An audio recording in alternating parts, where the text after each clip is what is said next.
केतन अग्रवाल हत्याकांड में पुणे पुलिस ने मुख्य आरोपी सिया गोयल और चेतन चौधरी की कस्टडी 3 जुलाई तक बढ़ा दी है। कोर्ट ने दोनों आरोपियों को 4 दिन के अतिरिक्त पुलिस रिमांड पर भेजा है। पुलिस ने कोर्ट में कहा कि मामले की जांच अभी अधूरी और कई महत्वपूर्ण पहलुओं की पड़ताल बाकी है। बिल्कुल, और जांच एजेंसी के मुताबिक दोनों ही आरोपियों से डिजिटल सबूत, कॉल डिटेल, सोशल मीडिया गतिविधियां और घटनाक्रम से जुड़े अहम तथ्यों के बारे में पूछताछ अभी की जानी है। कोर्ट में पुलिस ने दावा किया है कि आरोपियों ने अपने फोन से कई अहम सबूत नष्ट कर दिए हैं, जिन्हें रिट्रीव करना है, जिसके लिए आरोपियों की मदद लगेगी। आरोप लग रहा है, बेटे पे आरोप लग रहा है कि इसने हत्या की। आपका क्या कहना है? पुलिस इन्वेस्टिगेशन चल रहा है। आपको सिया के बारे में पता था? सिया के बारे में पता था आपको? आपके गांव के लोग बता रहे हैं कि वहाँ सिया को लेकर चेतन गया था। चलिए वहाँ से चलिए।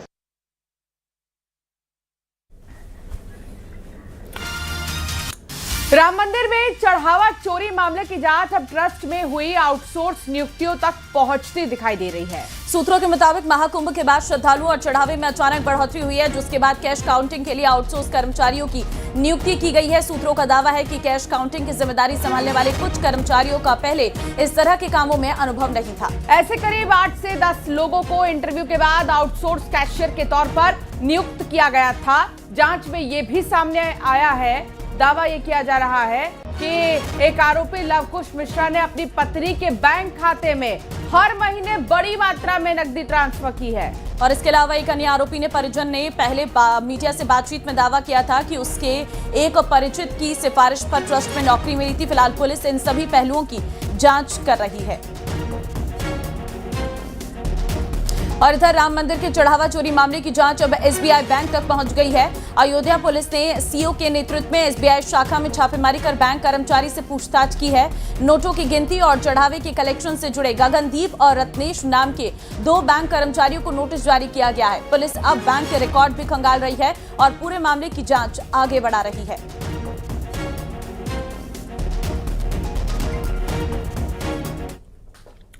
इंदौर में नशे के कारोबार के खिलाफ द्वारकापुरी थाना पुलिस ने बड़ी कार्रवाई करते हुए एक बड़े ड्रग तस्कर को गिरफ्तार किया।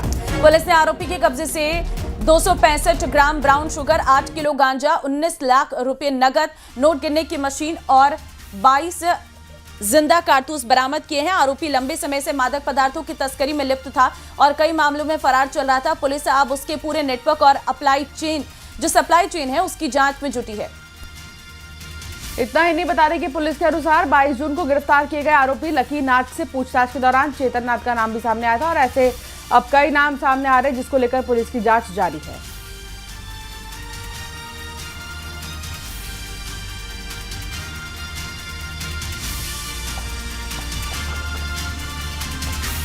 एक 22 तारीख को एनडीपीएस का केस दर्ज हुआ था, जिसमें लक्की नाथ नाम के व्यक्ति को पकड़ा गया था। उससे ब्राउन शुगर भी जब्त हुई थी।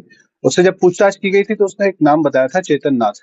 इसकी खोज की जा रही थी। कल शाम के समय राजवाड़ा से इसको पकड़ा गया और इससे जब पूछताछ की गई तो पूछताछ में इससे जानकारी मिली कि इसके पास भी इस तरह की सामग्री है। और जब इसके घर की तलाशी ली गई तो 265 ग्राम ब्राउन शुगर जब्त हुई है और 22 राउंड जब्त हुए हैं। 19 लाख रुपए कैश उसके पास से जब्त हुआ है। नोट गिनने की मशीन जब्त हुई है और कुछ मात्रा में गांजा भी मिला है, लगभग 8 किलो के करीब है। बात करेंगे आगे खबरों में भोपाल की, जहां एक रसोइये से गाली गलौज और मारपीट के मामले में retired special DG Shailesh Singh, उनके क्रिकेटर बेटे शशांक सिंह और ड्राइवर पर एफआईआर दर्ज की गई है। रसोइये का कहना है कि खाना सही नहीं बनने पर उन्होंने गाली गलौज की थी।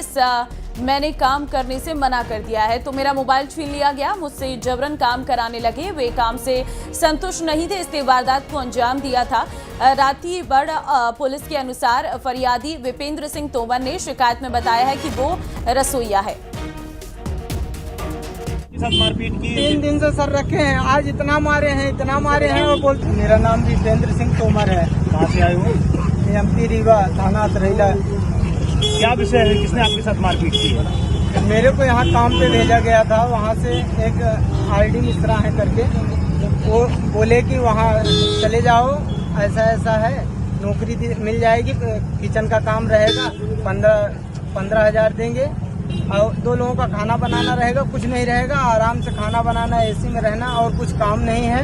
उसके बाद 3 महीने बाद मैं तुमको सरकारी लगवा दूंगा साहब से करके, वो डीजीपी है और तुरंत नौकरी में लगा देंगे। पूरा डॉक्यूमेंट लेके आओ, मैं पूरा डॉक्यूमेंट लेके आया था। बढ़ते आगे, सोनम रघुवंशी की जमानत को मेघालय हाईकोर्ट ने बरकरार रखा है। हाईकोर्ट ने सेशंस कोर्ट के आदेश को बरकरार रखा है। राज्य सरकार की याचिका को खारिज कर दिया है। फिलहाल सोनम की जमानत को लेकर भी राजा रघुवंशी की जो मां है उनकी प्रतिक्रिया सामने आ चुकी है। सोनम रघुवंशी की जमानत को मेघालय हाईकोर्ट ने फिलहाल बरकरार रखा है और अभी हाल ही में हुए सिया की तरफ से किए गए हत्याकांड को लेकर सोनम के जो सास थी, जो राजा रघुवंशी की मां, उनका यही कहना था कि अगर सोनम को जमानत मिलेगी तो इस तरह के केसेस सामने आते रहेंगे। तो इस तरह ऐतराज जाहिर करते हुए राजा रघुवंशी की मां नजर आ रही थी सोनम की जमानत पर। लेकिन एक बड़ी खबर ये आ रही है कि सोनम रघुवंशी की जमानत अभी बरकरार रहने वाली है और मेघालय हाईकोर्ट ने इसे बरकरार रखा है।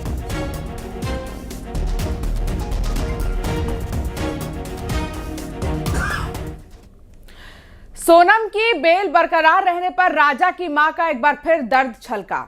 राजा की मां ने कहा है कि सोनम को जमानत नहीं मिलनी चाहिए थी। राजा रघुवंशी के पिता का बड़ा बयान, हाईकोर्ट से हारे सुप्रीम कोर्ट जाएंगे, सोनम की जमानत खारिज नहीं होनी चाहिए। तो देखिए, राजा रघुवंशी के पिता और माता दोनों ने ही बड़ा बयान दिया है।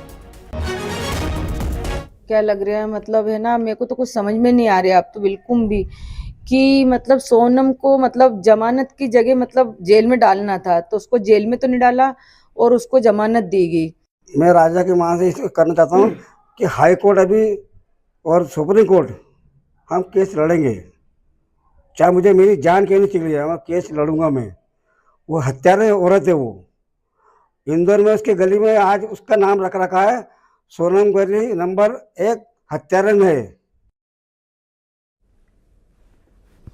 आगरमालवा की बात करेंगे, जहां चलती कार में भीषण आग लग गई है और पानी की पाइप लगाकर आग पर काबू पाया गया। कार सवार सभी लोग सुरक्षित हैं। सिगरौली में धुंधु कर जला है ट्रक पलटने के बाद उसमें आग लग गई है। ड्राइवर और क्लीनर की यहां पर जान बच गई है। तो ये तस्वीर हम आपको दिखा रहे हैं, ये है वो कार। आगरमालवा में चलती कार में आग लगने की खबर है, तो वहीं दूसरी तरफ सिंगरौली में भी एक ट्रक जल चुका है।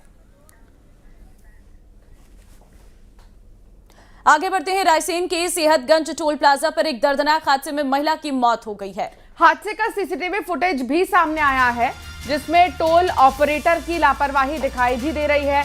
बताया जा रहा है कि टोल ऑपरेटर ने अचानक से स्टॉपर गिरा दिया। उसी दौरान एक बाइक टोल लेन से गुजर रही थी।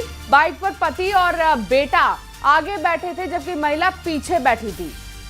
देखिए, स्टॉपर लगने से बाइक असंतुलित हो गई और महिला सड़क पर